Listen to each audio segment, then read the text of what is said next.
Се јави за реплика, бидејќи не би сакал да се створи една ситуација во јавноста дека Социјалдемократски сојуз, односно сегашно парламентарно мнозинство заедно со коалицијата, некогаш сме биле против овие одлуки, односно против однос на поддршката, вклучително како што беше кажано од пратеникот Владко Ѓорчев, да се даде помош на градовите Гевгелија и Куманово. Впрочем, во континуитет овие изминати години тоа и се случува, тие градови имаат помош. Втора работа, безбедноста на нашата држава ниту е загрозена и не би сакал да се доведе во ситуација дека нешто имаме голем проблем.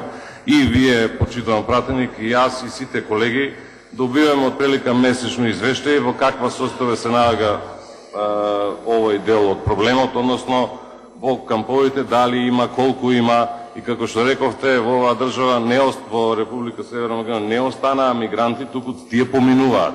Само ќе ве наведам што зборувате пред година и пол дена и ќе ве подсетам, сега некои други тези се кажуваат. Вие вака зборевте пред година и пол дена дека тука ќе се градат бегалски кампови, дека тука ќе останат сите мигранти, дека премиерот Заев се договорил со Европска унија дека овде ќе останат милион и нешто мигранти, дека ќе се смене сликата на сите граѓани кои што живеат во нашата држава.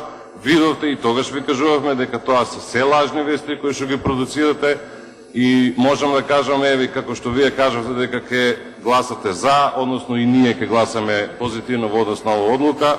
Мислам дека во тој принцип, како што сме били и во минатото, така ќе бидеме во иднина, што се однесува за безбедноста, што се однесува за полицијата, што се однесува за армијата, треба сите унисоно да гласаме за зачувување и одржување на нашите граници, вклучително и на безбедност ситуација, која што уште едно сакам да потенцирам дека ниту е загрозена, ниту па може да се загрози. Тука имаме единствен и заеднички став.